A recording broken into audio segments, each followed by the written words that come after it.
할렐루야. 룻기 1장 말씀 함께 나누겠습니다. 룻기서 말씀은 기원전 1100년경에 기록되었는데 룻기서는 좀 특이한 성경이다 볼 수 있습니다. 우리 사사기는 이 시대적인 상황 가운데 연결되어서 출애굽한 백성들, 그 백성들이 그 땅을 얻고 또 그 땅에 들어가고 나서 자기들 마음대로 살기 시작했다는 모습을 보여주고 있는데, 결국 하나님 잃어버린 백성의 모습을 보여주고 있죠.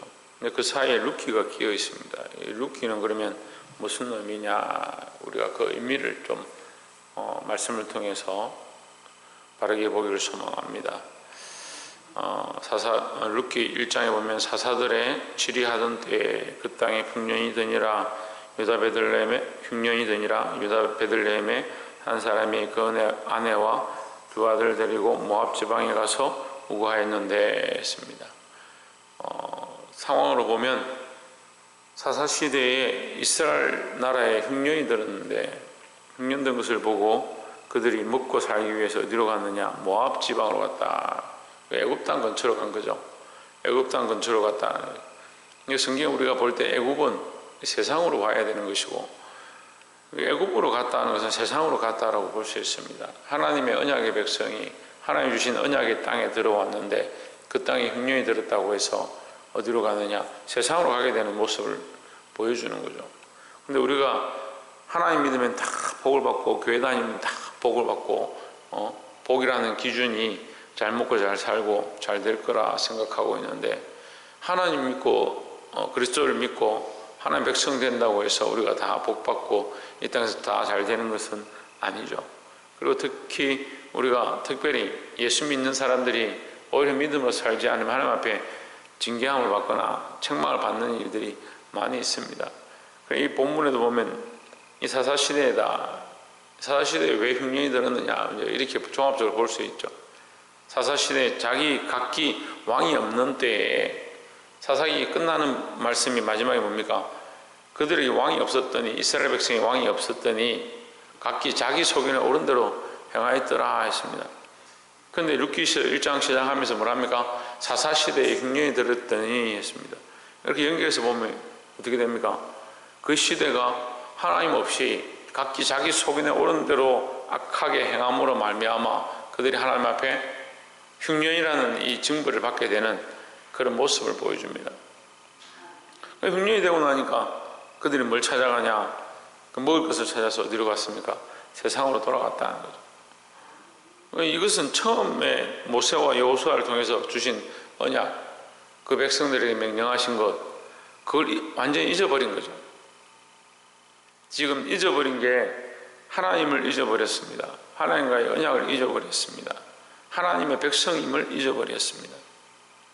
그러니까 사사시대 후반에 가면 누가 하나님인지, 누가 어떻게 하나님을 섬겨야 되는지를 모르고 아무렇게나 에봇을, 드라빔을, 신상을, 거물을 부어서 만들고 아무나 제상을 세우고 아무나 그것이 교회가 되어지게 자기 집에서 제사를 드리고, 그러니까 아무렇게나 하나님 없는 그런 행위들, 자기들 마음대로 예배를 드리는 거예요. 결국 뭘 잊어버렸습니까? 하나님 잊어버렸습니다. 이들에게 이런 징벌이 일어났다라는 거죠. 우리가 그렇게 볼 수 있습니다. 우리가 하나님 잊어버리고 하나님 놓치고 내 마음대로 내 생각대로 살아가는 이 습관들을 고치시기를 주의 이름으로 축원합니다. 6절에 보시면 그가 모압 지방에 있어서 여호와께서 자기 백성을 권고하사 그들에게 양식을 주셨다 함을 들었으므로 이에 그 두 자부와 함께 일어나 모압 지방에서 돌아오려 하여 했습니다. 그 시간이 지나니까 이스라엘 백성들이 하나님 앞에 해결했는지, 하나님께서 그들에게 불쌍히 여기셨는지 다시 그들을 권고하사 이렇게 말합니다. 이 권고하는 것은 애굽 땅에서 이스라엘 백성이 부르짖을 때 하나님께서 그들의 기도를 들으시고 그들을 권고하셨던 모습과 같습니다. 돌이키셨다. 하나님 돌이키셨다라는 의미를 둘 때에 백성에게 권고했다. 권고하는 건 하나님이 돌이키는 것으로 우리가 봐야 됩니다. 하나님 마음을 돌이켜서 그들에게 복 주셨다 이렇게 봐야 되는데, 권고는 사실은 누구에게 하는 겁니까? 상대방이 해야 하는 겁니다. 우리가 서로 얘기를 하는데 내가 나를 권고한다 이렇게 말하지 않죠. 둘이서 얘기할 때 내가 너에게 권고한다, 마음을 돌이켜라, 생각을 바꿔라 이렇게 하는 거죠. 권고고 권면은 상대방이 하는 겁니다. 하나님 권고하셨다 이 말은 이스라엘 백성을 불쌍히 여기시고 그들에게 돌아오라 말씀하신 거지 하나님이 마음을 돌이키신 상황을 얘기하는 게 아닙니다. 돌아가야 될 자들, 돌이켜야 될 자는 누구냐? 우리입니다. 회개해야 될 자는 우리지 하나님이 돌이키고 하나님이 마음을 바꾸시고 할 문제가 아니에요. 우리가 하나님께로 향하고 우리의 생각들을 바꾸면 하나님은 이미 우리를 향하고 계시다라는 거죠. 7절에 있던 곳을 떠나고 두 자부도 그와 함께하여 유다 땅으로 돌아오려고 길을 향하다가 8절에 나오미가 두 자부에게 이르되 너희는 각각 어미의 집으로 돌아가라. 너희가 죽은 자와 나를 선대한 것 같이 여호와께서 너희를 선대하시기를 원하며 9절에 여호와께서 너희로 각각 남편의 집에서 평안함을 얻게 하시기를 원하노라 하고 그들에게 입맞춤에 그들이 소리 높여 울며. 자, 이제 큰 핵심은 이렇습니다. 사사시대 때 이스라엘 백성은 하나님 앞에 범죄함으로 흉년을 얻고 또 버림을 당하고 또 심지어는 우리가 앞에서 보았던 것처럼 서로 죽이고 베냐민 지파를 궐나게 하고 자기들의 옳은 대로 행했던 그 피역한 모습들을 드러냄으로 말미암아 이스라엘의 이 패망이 일어날 정말 마지막까지 가는 그런 모습들이 나타나는 거죠. 그런데 이스라엘 백성들에게는 그런 잘못된 일들이 일어나고 그들은 결국 또 어떻게 합니까? 한 부분이 지금 실제적인 부분을 얘기하는 거예요. 애굽을 선택해서 세상을 다시 가는 겁니다. 그럼 우리가 이 애굽으로 간 이 백성들의 그 아버지가 죽고 아들 둘이 다 죽고 그렇죠? 네 가족이 갔는데 한 명만 살아왔습니다. 갈 때는 네 가족이 갔죠. 돌아올 때 한 명은 돌아오는 겁니다. 돌아오는데 또 누가 따라오느냐? 이방 여인이 한 명 따라오는 겁니다. 그럼 하나님의 언약의 백성이 언약의 자리를 버리고 세상을 선택하고 자기 먹고 사는 것 때문에 그 길로 감으로 말미암아 그 자리를 빼앗긴 거죠. 그 자리를 빼앗기고 누가 거기 들어왔느냐? 이방 여인이 들어왔다. 여인인 것도 비천한데 관점적으로 볼 때 여인인 것도 비천한데 여인 중에서도 이방 여인이다. 그 사실 인간 취급을 못 받는 거예요. 이 상황에서는 길란 야베에서 사람들을 죽이는데 어떻게 죽이냐? 다 그냥 쳐 죽이고 특별히 어떻게 하냐? 처녀가 아닌 여인들을 다 죽여버립니다. 그 남자를 알지 못하고 남자를 자지 않은 사람만 살렸다. 그러니까 여인을 그냥 생산하는 도구, 그냥 집안을 지키는 그런 존재로 생각하는 거죠. 이스라엘 백성들의 속에서. 그러니까 이 이방 여인이 무슨 소용이 있겠습니까? 그런데 그렇게 하찮게 여기는 짐승과 같이 그렇게 여기는 그 여인이 오히려 어떻게 되냐? 하나님의 백성의 반열에 들어오게 되고 하나님의 백성의 반열뿐만 아니고 다윗의 그 반열에 들어와서 예수 그리스도의 탄생에 그 족보에 들어오게 되는 한 여인이 되었다는 거죠. 그러니까 하나님 앞에 우리가 여자라고 그러면 이방인이라고 차별이 있느냐? 차별이 없는 겁니다. 우리가 이 인간의 관점이 자꾸 차별을 두고 이것이 문제고 이 사람은 안 되고 저 사람은 되고 이렇게 우리가 구별하는 것이지 하나님 앞에서는 차별이 없습니다. 사랑하는 성도 여러분, 하나님의 백성이고 내가 은혜를 받았고 내가 하나님의 말씀을 안다고 절대 교만해서 안 됩니다. 우리가 구원을 받은 게 우리가 하나님의 자녀가 된 것이 우리의 공로나 어떠함으로 된 것이 아니죠. 근데 사람들이 자꾸 그렇게 생각하는 거예요. 내가 이만큼 하니까 내가 이만큼 충성하고 이만큼 기도하고 이만큼 직분을 가지고 하니까 내가 되는 거지 이렇게 생각하는 거예요.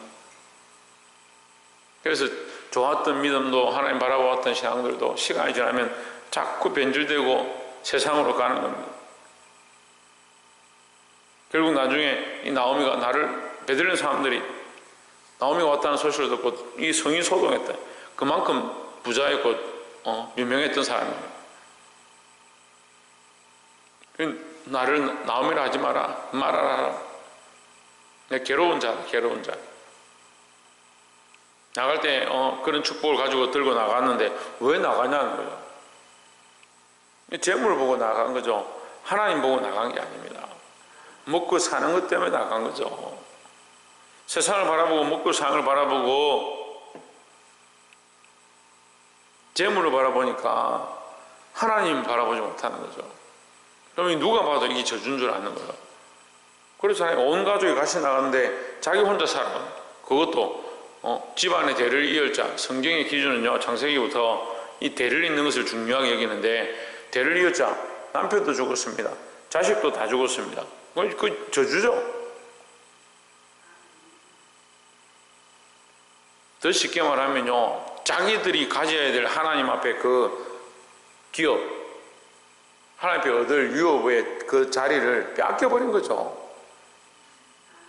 근데 하나님 그것을 그들에게서 빼앗았지만 누가 거기 들어왔느냐? 이방 여인이 들어왔다는 거예요. 그 이스라엘 백성이 정신을 차리라는 거예요. 이 사사시대에 각기 자기 속이는 옳은대로 행하는 이스라엘 백성들 가운데 너희가 언제든지 이것을 빼앗길 수 있고 이방인 여인에게라도 이것이 넘어갈 수 있다. 한편은 이방 사람에게는 뭡니까? 누구나 다 하나님을 경외하고 하나님을 믿음으로 선택하면 누구나 다 하나님의 백성이 될 수 있다라는 거죠. 이것은 로마서 말씀의 교훈과 똑같습니다. 구원은 어떻게 하느냐? 이신칭의로 얻습니다. 하나님이 우리를 어렵다 칭해주는 거예요. 우리가 하나님의 믿음으로 의를 얻는 거죠. 우리의 어떠함이 아니요. 우리의 어떠함이 아니요. 우리가 믿은 것을 자기의 의로 생각하는데 로마서는 절대 그렇게 말하지 않습니다. 믿는 것 또한 하나님께서 우리에게 주신 은혜다라는 거죠. 그러니까 자랑할 게 어디 있느냐? 자랑할 게 뭐가 있느냐? 자꾸 착각하는 거예요. 자기가 믿었다, 내가 신앙에 있다, 내가 이만큼 했다. 인간의 이 근본, 이 습성이 뭐냐면 마귀가 주는 습성이에요. 자기가 했다라고 착각하는 거예요. 내가 기도했더니, 내가 열심히 했더니, 내가 재정관리를 이렇게 했더니 천만의 말씀이에요. 내가 이렇게 하면 되고, 내가 이렇게 하니까 저주를 받고 천만의 말씀입니다. 우리가 선택하는 게 아니에요. 여러분, 이것이 우리에게 필요하죠. 우리가 하나님을 선택해야 되고 우리가 믿음으로 살아야 되고 이것이 우리에게 중요하지만 그 바탕은 뭐냐? 전적 하나님의 은혜가 되어 있어요. 전적 하나님의 은혜가 안 되어 있으니까 어떻게 합니까? 내가 좀 하면 잘 되고 내가 안 하면 안 되고 이렇게 착각하는 거죠. 사사시대 때 다시 말씀드리면 시대적 배경이나 그 백성들이 생각하는 게 뭐냐? 하나님의 은혜로 우리가 이 가나안 땅에 들어왔고 하나님의 은혜로 우리가 지금 살아있고 하나님의 은혜로 우리가 이까지 왔다 이런 생각이 없어요. 그걸 잊어버렸어요. 하나님의 인도하심으로 우리가 이 땅에 왔음을, 이 기업을 얻었음을 잊어버렸습니다. 그러니까 어떻게 하냐? 각기 자기 소견에 옳은 대로 행하는 거예요.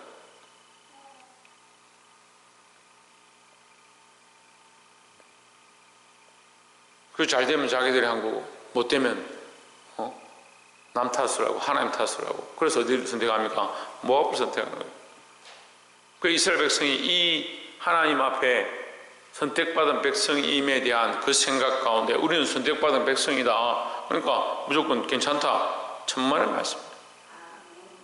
이걸 질투나게 한다라고 하시거든요. 지금 이스라엘 백성 유대인들로 질투나게 하사 누구에게 넘어가게 했느냐? 이방인에게 넘어가게 했다. 로마서 핵심이 이신덕인데 그 이신덕이의 그 분류에서 보면 그 안 속에 뭐가 있냐면요. 넘어가서 이 권세가 유대인에게 구원의 권세가 먼저 주어졌는데 그들이 자기들 마음대로 행함으로 말미암아 믿지 아니함으로 말미암아 결국 그들에게 주신 그리스도를 십자가에 못 박고 끝까지 믿지 아니함으로 어떻게 됐습니까? 이 구원의 자리가 이방으로 넘어갔다. 그래서 우리에게 지금 기회가 돌아온 거예요. 이거 얼마나 은혜스럽습니까? 우리는 그런 자격이 없는 이 룻기를 보면요, 룻은 자격이 전혀 없어요. 하나님의 백성들 자격이 없어요. 그것도 뭡니까? 그것도 가부죠.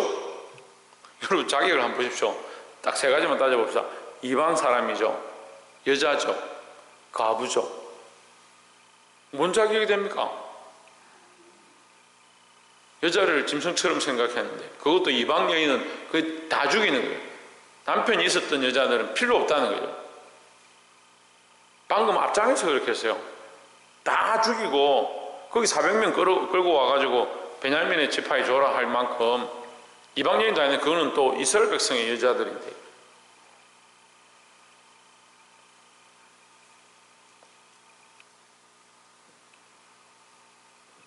그런 전혀 자격 없는 여자가 어떻게 되냐, 예수 그리스도의 그 계보에 들게 됐다. 이게 축복이죠. 우리에게 전혀 자격이 없습니다. 하나님 은혜로 된 줄 믿습니다. 하나님 은혜로 된 줄 믿습니다. 내 공로가 아니라 전적 하나님의 은혜인 줄 알아야 한다는 거죠. 16절에 룻이 이르되 나로 어머니를 떠나며 어머니를 따르지 말고 돌아가라 강권하지 마옵소서.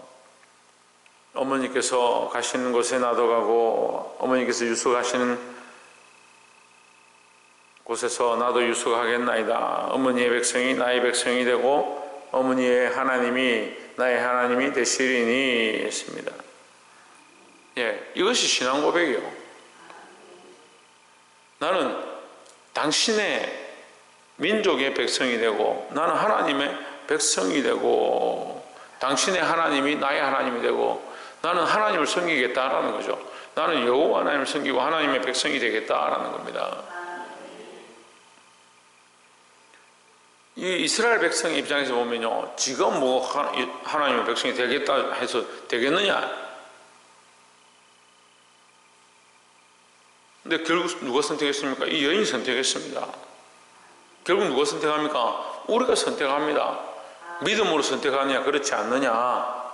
하지만 그 선택할 때 뭐가 바탕이다? 하나님의 은혜가 바탕이다 라는 거죠.